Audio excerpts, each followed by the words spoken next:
Equality versus equity. Equality means every child gets a pair of shoes.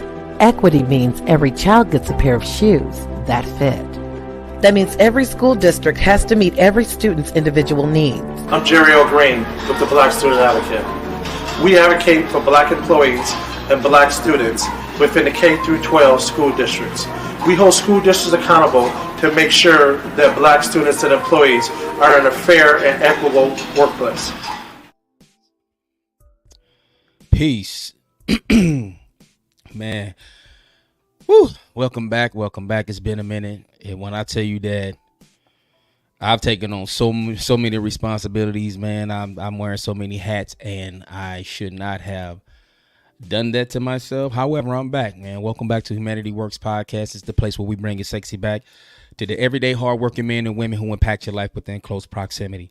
We bring it sexy back to the problem solver. Those who don't get enough credit, those who don't have posters, those who don't have jerseys being sold in Foot Locker on NBA.com or NFL. You know, we really got to give ode and honor to those who are really close to us that are really going to impact our lives. And I say that every show, and I really don't think people really understand the magnitude of what I'm really saying. But anyway, it's been a minute. Went down again on injury again.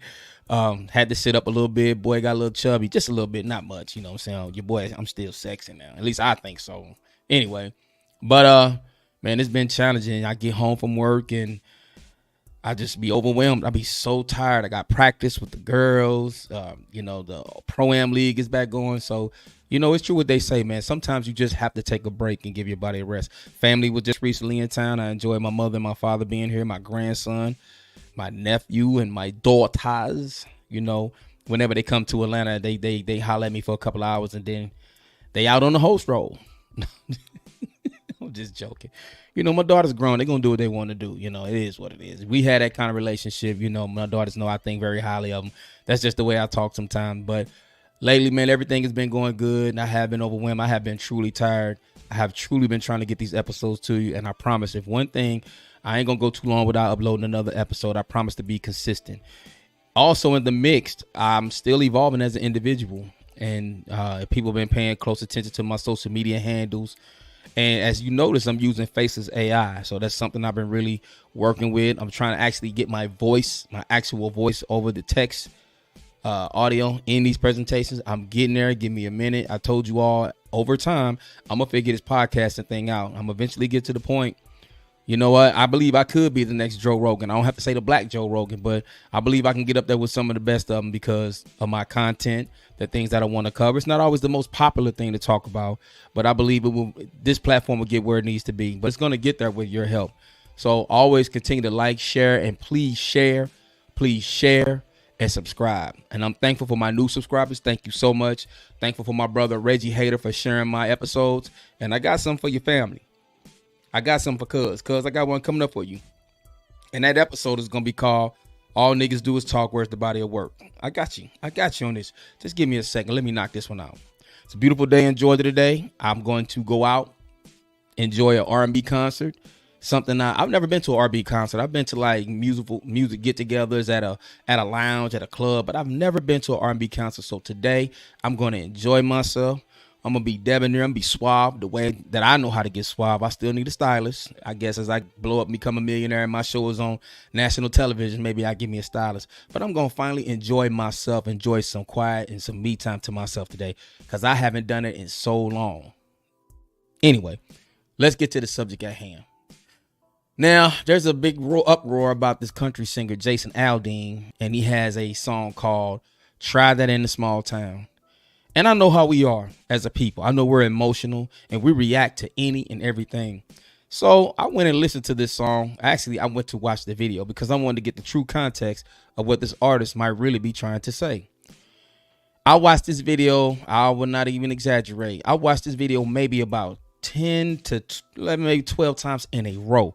And I watched it over and over again and over and over again. And having read the Turner Diaries, I understand that lingo. I understand that culture. I know their codes. I saw very few things in that video that really I had an issue with. However, when it comes to Southern whites and when it comes to a lot of white supremacists, they are going to stand on what they believe in. I have no problem with the open racist, right? And we have to identify what a racist is. And that's anybody who is white that is in a position of power, which we know we live within the confines of the system of white supremacy. Many non-white people react to these things and they think this is white supremacy. They think this is racism. It's no more than the man just speaking how he truly feels from his heart. Some of you all can't stand the truth. And when a man comes out and tell you how he feels, you react to it. When Trump told the country how he felt, you react to it. I don't have a problem with any white man, any white supremacist, any racist being open and honest about who he is. And many of you probably have never even talked to a real white supremacist. You probably never had a conversation with a real white extremist. But guess what? I have. And a lot of these people are more mannerable. They're more considerate, polite, and kind than most people who look like me. They won't. People my own kind can look directly in my face and won't speak. I could be somewhere in middle Georgia and Butler where I get a lot of my guns and get the most courteous, kind treatment. And that's not to say they're not white supremacists or racists.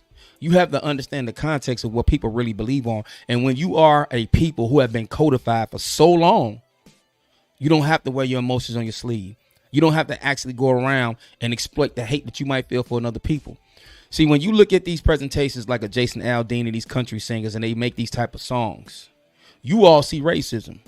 But me understanding and having read the ISIS papers, I understand the cry for white genetic survival. Y'all really don't even get it.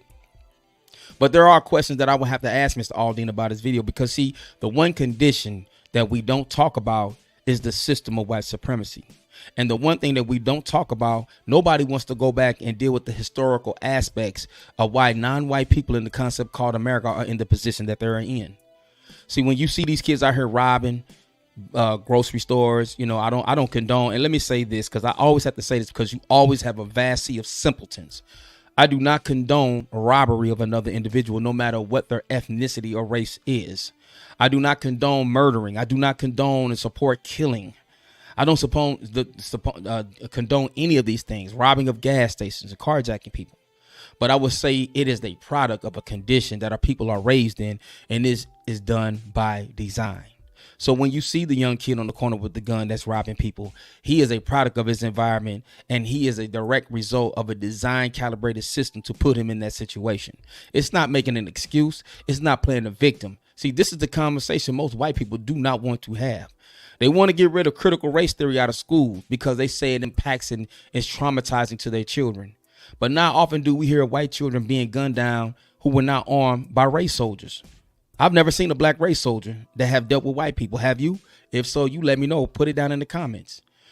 Their children have never experienced the type of trauma our children have. You don't have to have conversations of racial profiling when they get their license. You don't have to have the conversations of what they need to do when it's pulled over by a race soldier, a suspected race soldier. You don't have to have that conversation that no matter where they go, they're always watched, profiled, targeted, whether it's on a job, whether they're shopping, whether at a sporting events, whether they're traveling abroad. You don't have to have those kind of conversations. So I don't know what type of traumatization your children could be facing.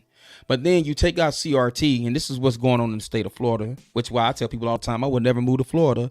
Now they want to implement a teaching of slavery to where it benefited black people. And a lot of people got upset about that, but not me. You know why? Because I never left it to the school systems to educate my children. I've always countered every single thing and question that my children were taught when they came home from school. When I have the average conversation with most non-white people about racism and talking about it, they don't want to talk about it. They say there's no need to talk about it. We don't have to talk about white supremacy. It don't affect me. What happened to Trayvon Martin ain't going to happen to my son. What happened to Tamir Wright ain't going to happen to my daughter playing at the park with a water gun. What happened to Sandra Bland ain't going to happen to my aunt. Even though it don't impact you as an isolated situation, white supremacy racism impacts you every single day. However, what we must understand is that when you talk about, and I'm talking to you, Mr. Aldean, when you talk about spitting in the face of a cop and this person that done it and they're non-white, there's a reason why they had those emotions and angers to do something like that. When you see them vandalizing police cars and outbreaks because we can't get justice. This is something that you're completely unaware of. You're completely numb to it because this will never be your reality. So I need you to give a little ease when you see certain people in societies act out a certain way, because nobody's born genetically with the will and intent to have inhumane behavior. That is direct results of a system that has created the monstrosity or the monster in that particular individual. And I need you to understand that, Mr. Aldean. See, not everybody who doesn't look like you is your enemy. And not everybody who doesn't look like you is scum or a burden on society or is a moron or that they need eugenics imposed upon the physical beings, Mr. Aldean. Now, in the same breath, I believe that white people have a right to their own voice with no censorship. I believe this. I don't believe white people should be penalized for using words and slurs that black people use amongst each other each and every single day. I don't believe these people need to be canceled when they come out and tell you how they feel. Regardless if you agree with their views or not, they have every right to express themselves censorship free. Now, freedom of speech in America really doesn't exist, but it's supposed to exist. But if people want to say what they want to say, by all means, let them say it. If I heard a country song and a guy said nigger 1,000 times, it would not bother me. That would only bother somebody that actually thinks they're a nigger. That man has every right to say whatever the hell he wants. But we want white people to stop saying the N-word. But we don't stop these hip hop artists from saying nigga 1,000,000 times in their album. We don't stop these hip hop artists from saying bitch, bitch, bitch, fuck niggas, fuck bitches, get money, murder, murder. We don't say shit about that. But we want to have an uproar about a country singer saying, try that in a small town. I have absolutely no problem with that man's message. Because you know what? Here's the thing. I said on Facebook last year that within the black community, there is probably a much need for a civil war. Hold on one second. It might be my JTs pulling up because, Nike been doing a good job delivering my products. That might be my shoes right there, y'all. I just got the JT ones, old school colorway. Your boy back hooping. Hold on one second. Oh, Jesus. One second. He got my box. If I got enough time before I go to this concert, I'm probably going to go hoop. You know what? I'm really doing some real nigga shit right now. I'm trying to be civilized and give a message, and I stopped just to see if these my shoes about to come up here by UPS. Hold on one second, y'all. Just give me a second. Jesus,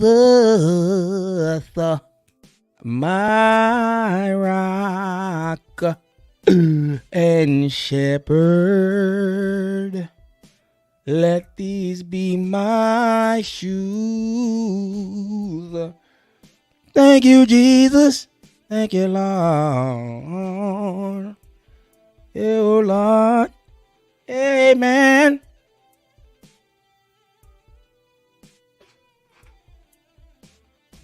Oh, man, that's my next door neighbor getting a Instacart. Anyway.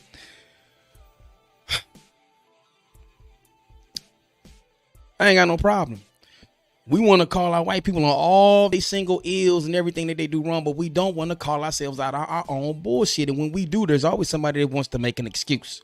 There's always somebody that wants us to have compassion for each other. We're caught up in the conditioning situations and things. Yeah, I hear that, but that's cap.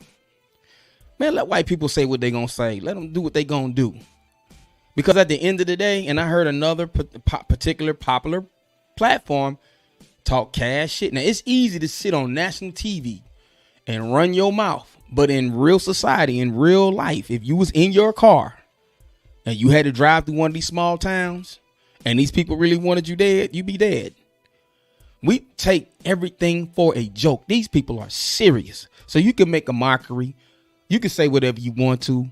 But if these people want to engage war, they'll win. You know why? The same reason why I say they have police and judges and everything that you can name on the inside of these invisible empires. That's why the Capitol Hill raid was successful as it was. They had people on the inside to allow that to happen.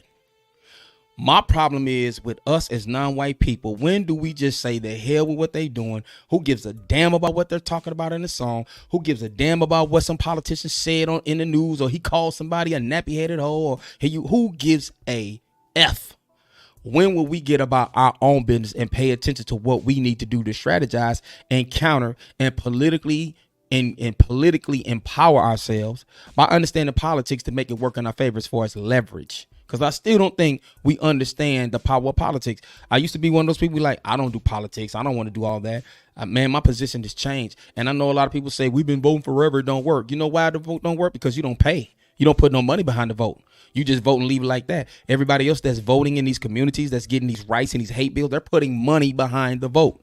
So when you vote, don't just go out and vote and put on a sticker and say, I voted. How much money did you put behind the candidate that you wanted to lobby for to put a bill in place for you?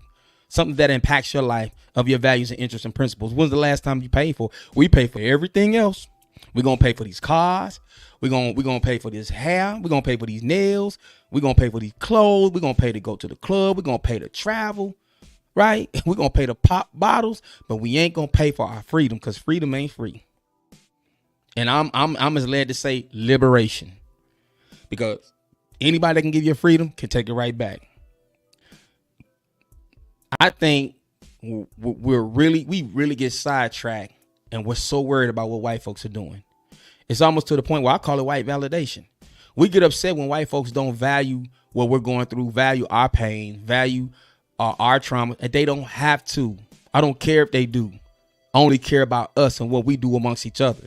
I only care about how much we value one another. I don't care about what any other ethnicity has going on. And see, a lot of times when I talk about black culture, a lot of you all are confused to think that I'm actually speaking negatively against us. But the question is, culture is something that you do. That's all culture is. My question to you on a daily basis is, what is it that black people do on a daily basis? I could tell you, show off to other black people. But then the only time we want to show a little ounce of inch about anything, a little oomph about something, is when somebody comes out and does something that we think is disrespectful to our being as a people, to our existence. That man said, try this in a small town. I wish we felt the same way about our communities, about the viruses in our communities and who's destroying it. As I was saying earlier before I was distracted, thinking my JT1's about to come to the door. I talked about this on Facebook years ago, that we can clean up our communities if only the parents of these murderers and drug dealers out their children. Call their children out. Because we all know who the murderers are. We all know who the killers are. We all know who the rapists are. We all know who are molesting these children. And yeah, you all remain quiet. You don't want to out because they are children, but you don't want to out them. You say it's snitching. You ain't going to turn your back on your child, right? But then we constantly talking about what is it that we could do to stop the illness and the problems in our community. Is to be honest with ourselves and transparent, to know that we know who's causing the trouble. That man said, try this in a small town. I wish we had that same mentality. Try this in this community and watch what happens. And yes, the offenders are going to look like us, and the defenders are going to look like us. It's time to clean up the bullshit. And that's all that man is saying, to a certain context. You come here, you want to rob a liquor store in my town? Try to see how far you get. You want to carjack a woman in my side of town, in my small country? Try to see how far you get. I feel the same way. You want to come out here and steal my next door neighbor's Kia? Try to see how far you get. You want to jump on a young lady randomly at the grocery store that's got her child on her hip because you mad about something she said about a man on over social media? Try it and see how far you can get. We don't have that mentality, yet and still we want to take up arms with a man who pretty much saying, hey, I'm for my people, and anybody that lives in my community, try it in this small town to see how far you can get. I have no issue with it. I actually like that message. But again, I will also acknowledge the bullshit with the narrative with that message too.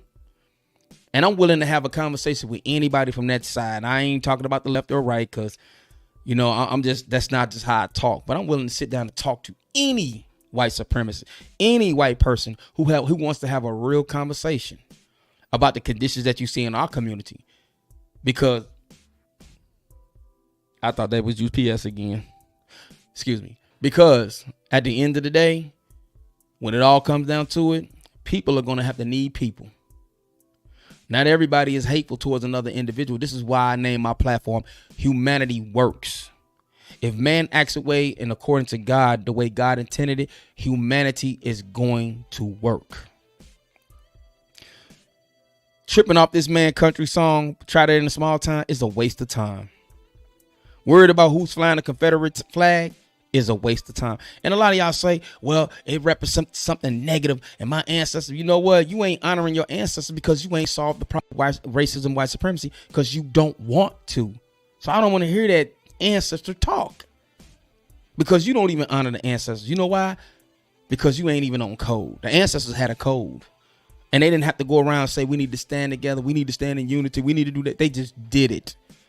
Because a code is unified. There's no need to come together for anything. It's a unification. And it's a silent killer to those who understand how to execute a code. We still don't know how to execute a code, but we know how to execute our emotions. So I've spoken long enough. I try to keep these little tidbits down to maybe 10, 15 minutes. I've went over. I'm about at 20. But in all actuality, it's time to check ourselves at the door. I ain't worried about what white people are doing. I'm not concerned with what white supremacists are doing. I pay attention to them because I don't learn nothing observing black people, but I pay attention to my adversary. I pay attention to my enemy. I pay attention to those who are constructive. I pay attention to those who are paying attention to the current state of the world. So if a video pops up on my YouTube algorithm and one of them has a group of black men doing a dance and another video has something that's dealing with AI or technology or weaponry or the way life may look in 2044, guess which video I'm going to click on. It's time for us to change the paradigm, the way we think. The whole shift needs to take place. And it's happening in micro movements. It's happening slowly but surely. But at the end of the day, we're going to call this man to arms about a video that he's passionate about as far as his own values and what he just made a call to the world and gave y'all a warning that what you're not going to do in this community. I say something is severely wrong with us and that we're not paying attention to our own problems. Well, that's my take on it, man.